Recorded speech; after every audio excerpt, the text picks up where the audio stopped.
2024 में होने वाले लोकसभा चुनावों के लिए भाजपा ने पूरी तरह से कमर कस ली है और लोकसभा चुनावों में बेहतर प्रदर्शन के लिए लगातार बैठकों का दौर जारी है। इसी कड़ी के तहत रविवार को ऊना मंडल की बैठक जिला मुख्यालय स्थित पार्टी कार्यालय दीपकमल में आयोजित हुई।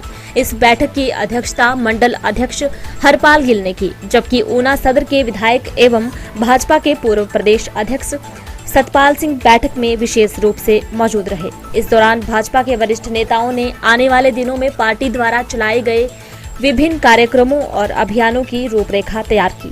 वहीं आगामी लोकसभा चुनावों के लिए केंद्र सरकार की कल्याणकारी नीतियों को जन जन तक पहुंचाने का भी निर्णय लिया गया। वहीं इस दौरान भाजपा विधायक सतपाल सिंह सती ने एक देश एक चुनाव को देश हित के लिए जरूरी बताया। सती ने कहा कि इससे चुनाव में होने वाले खर्च में कटौती होगी। वहीं बार बार चुनाव आचार संहिता के चलते विकास कार्य भी प्रभावित नहीं होंगे। पूरे देश के अंदर हर व्यक्ति बार बार के चुनावों से परेशान है। वो चाहे कभी नगर परिषदों के चुनाव, कभी पंचायतों के चुनाव, कभी विधायकों के चुनाव, कभी उपचुनाव, कभी लोकसभा के सांसद के चुनाव, तो बार बार गवर्नमेंट्स कोड ऑफ कंडक्ट के अंदर फंसती हैं। 5 सालों के अंदर कोई भी गवर्नमेंट ऐसी नहीं है जो 5 साल काम करती है। लगभग 4.25 साल हर गवर्नमेंट को काम करने को मिलते हैं। बाकी कोड ऑफ कंडक्ट में सारा टाइम नेताओं का और जनता का निकल जाता है, जिसके कारण देश के विकास के ऊपर भी प्रतिकूल प्रभाव पड़ता है। तो इस देश के अंदर 1967 से पहले भी सबके इकट्ठे चुनाव होते थे। कुछ ऐसी घटनाएं हुई जिसके कारण चुनाव बदलते गए, चुनाव अलग अलग होते गए। कभी 4 स्टेट का चुनाव, कभी 8 स्टेट का चुनाव, कभी 2 स्टेट का चुनाव। तो उसके नाते हर देश, इस देश के अंदर एक डिमांड जनता के मन में है कि इकट्ठा चुनाव हो। कितना दुर्भाग्यपूर्ण स्थिति है कि 75 वर्ष हमें आज़ाद हुए हो गए, लेकिन आज तक इस देश के अंदर वोटर्स की एक लिस्ट नहीं है। पंचायतों की अलग लिस्ट है, एमएलए की अलग लिस्ट है, एमपीज की अलग लिस्ट है। आधे लोग पंचायतों में वोट डालते हैं तो विधायक की वोट में नहीं उनकी होती, विधायक में वोट डालते हैं तो एमपी के टाइम पर उनकी वोट नहीं होती। कम से कम 1 नेशन 1 वोट ऐसा करके एक पूरे देश के अंदर लोगों की इच्छा है। तो मुझे लगता है अगर गवर्नमेंट इसको फाइनल करेगी तो देश का समय भी बचेगा, देश का पैसा भी बचेगा, और देश के अंदर जो बार बार चुनावों के कारण तनाव पैदा होता है वो तनाव से भी देश की जनता को राहत मिलेगी।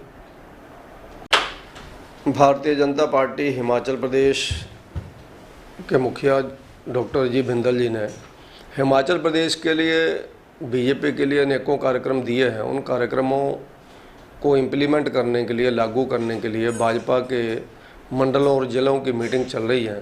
उसी कड़ी में आज भारतीय जनता पार्टी ऊना मंडल की मीटिंग संपन्न हुई है।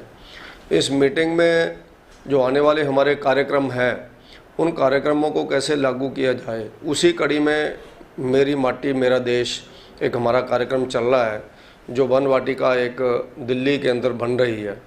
उसके लिए हर गांव से मिट्टी लेकर के दिल्ली पहुंचेंगे। पूरे देश के अंदर जो अभियान है तो उसकी योजना बनाई गई है। और उसके साथ साथ 25 सितंबर पंडित दीनदयाल उपाध्याय जी, जो भारतीय जनता पार्टी के राष्ट्रीय अध्यक्ष और राष्ट्रीय महामंत्री रहे, उनकी जयंती है, उसको मनाने का कार्यक्रम तय किया गया। और इसी तरह से 2 अक्टूबर महात्मा गांधी जी की जयंती के उपलक्ष्य में हम लोग स्वच्छ भारत ऐसा एक स्वच्छता अभियान चलाते हैं, उसकी समीक्षा की गई और उसकी योजना बनाई गई है। और इसके साथ साथ 2024 का जो लोकसभा का चुनाव है, जो हमारा बिल्कुल हम कह सकते हैं कि 1 साल से कम समय रह गया है, उसको हम जीतें और अच्छे मार्जिन से जीतें, उसके लिए हम लोग सारे योजनाबद्ध तरीके से चल रहे हैं। और मुझे पूर्ण विश्वास है कि 2024 में चारों की चारों हिमाचल की एमपी की सीटें नरेंद्र मोदी जी की झोली में पड़ेंगी। दिव्य हिमाचल टीवी के लिए ऊना से मुनींद्र अरोड़ा की report. We at GNA University see potential in everyone and everything around us. We drive innovation and entrepreneurship. We groom competent global citizens to affect positive change around them.